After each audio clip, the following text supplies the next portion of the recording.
Hello, everybody. Good afternoon. My name is Maria Fernanda Sierra. I belong to the Foreign Languages teaching program, and today I'm going to be adopting a critical position towards bilingualism. So thank you so much for your attention. To start with this discussion about bilingualism, I want to mention what bilingualism really is. So we understand bilingualism as the ability of an individual to understand and be able to use two different languages. And it is a product of extensive language contact in which the person gets to live, feel, know, and use the languages. So we talk about bilingualism when a person is able to use and capable to understand two different languages, but it comes after a long use and exposure of two different languages in the life of a person. Bilingualism is not only being able to understand or speak a language or two languages, but it has to do with a lot of context and a lot of scenarios in which the person has been involved too. So that's the main meaning of bilingualism that we're going to have during this discussion. Then we're going to mention why is bilingualism so important. And I want to mention here that bilingualism allows three main things for this discussion. And those are knowledge, cultural expansion, and research. When it comes to knowledge, bilingualism has to do with a lot of factors and a lot of scenarios within humanity.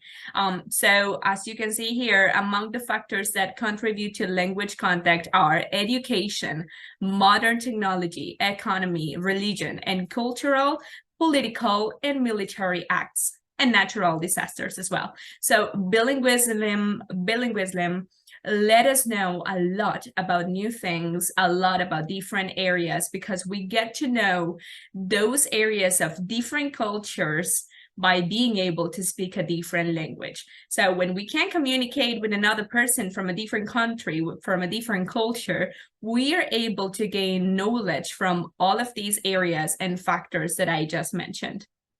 When it comes to cultural expansion, Munoz defines that this is an active process of communication between and interaction between cultures for purposes of mutual enrichment. So that is the main goal of bilingualism. So when it comes to being able to speak two different languages, we are trying to get in contact with a new culture, and we are actually doing it. We are getting involved into a new culture, and we are getting enriched. We're being more rich in our own culture and in the other person's. So that's why we get a cultural expansion.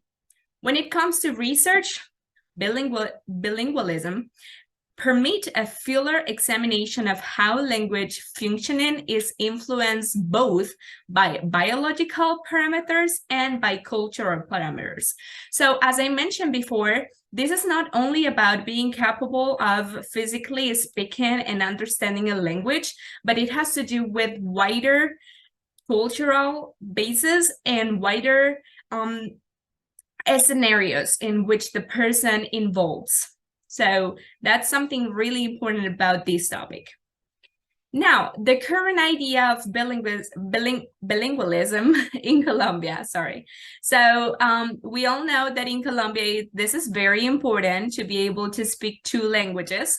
And we know for a fact that the two languages that are privileged in Colombia are Spanish and English. So when we think of somebody who is bilingual, we usually think of this person who speaks English and Spanish at the same time. That's the usual thing.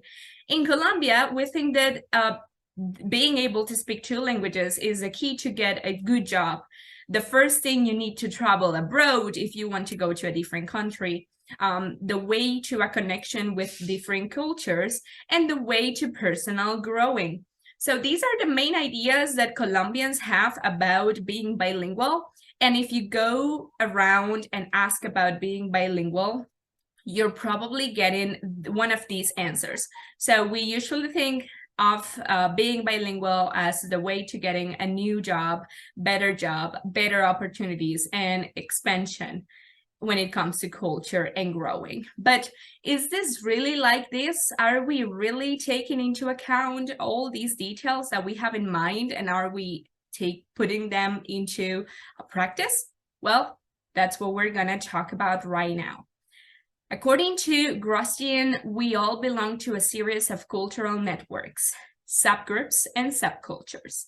Even though we have had no contact with another major or national culture, and we are all therefore necessarily multicultural. This is said by Mejia, 2006.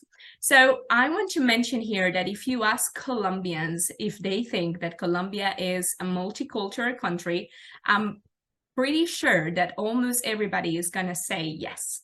But are we really being multicultural in our daily lives when it comes to languages? Well, not really. Colombia is a multicultural country, and I'm gonna mention only some of the 70 languages spoken in Colombia. Some of them are this: Ishagua, Carapana, Inga, Nasayuwe, and Wanano. Probably you didn't know about these languages, or maybe you heard about some of them in school, but we really don't know about most of them. There are 70 other languages in Colombia, and we only get to speak Spanish for most of us. So are we really being bilingual? Most of this, and multicultural, most of these languages that I just mentioned, they have disappeared, and many others are in danger of disappearing in the following years. Why? Because there's nobody who speaks these languages anymore, and there is a few people who does, but the country, the community, the society, Colombia is not interested in speaking any of these languages. We are really focused on speaking English primarily, and then other languages such as French and Italian and German, but these languages are not in the conversation when it comes to being bilingual in Colombia. So this makes me ask, are we really taking into consideration that Colombia is a multicultural country, or do we want to become multicultural, having some other cultures into our society? Well, even the law knows that we are multicultural and that we should focus on that. So this is taken from the law 1381 of 2010, and it says the native languages of Colombia constitute an integral part of the intangible culture heritage of the peoples who speak them, and therefore demand particular attention from the state and public powers for their protection and strengthening.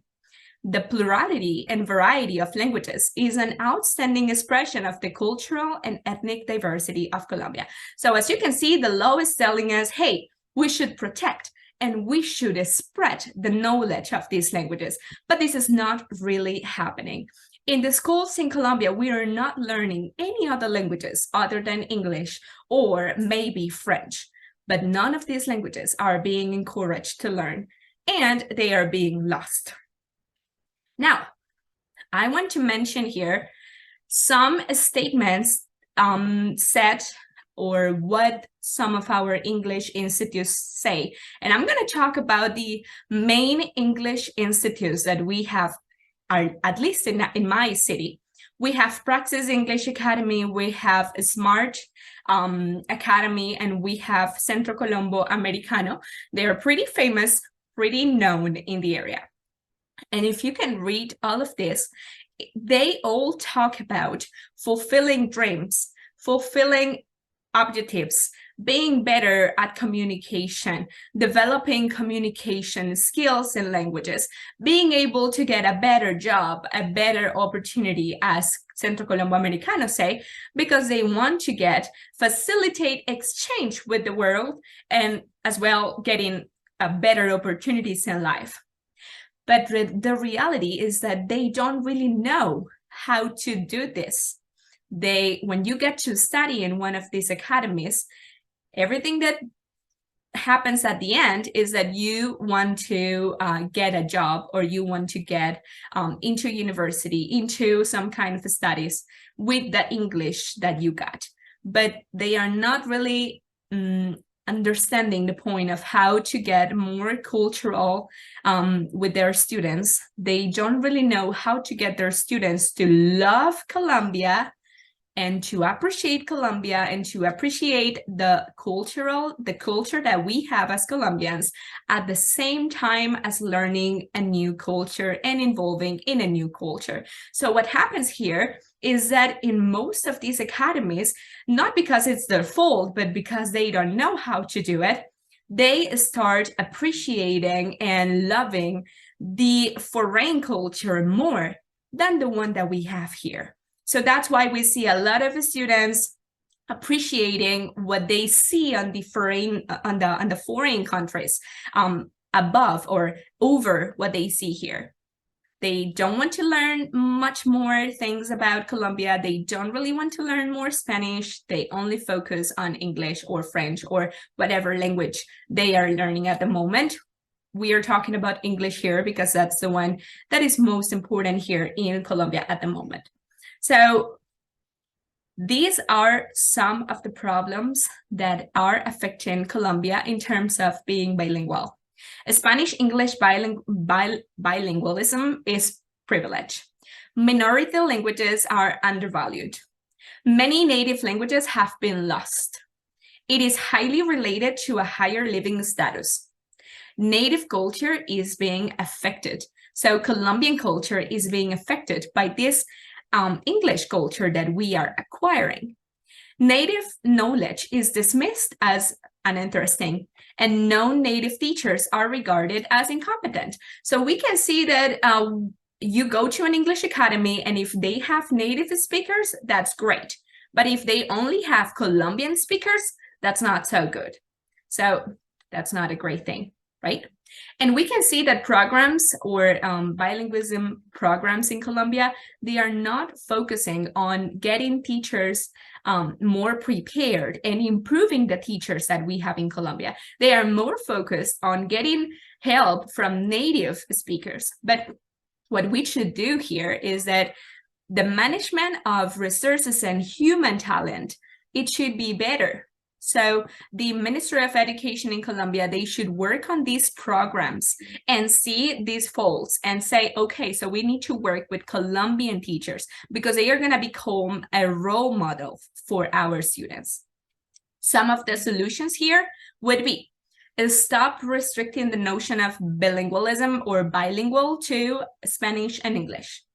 It is important that schools start hiring highly competent Colombian bilingual teachers.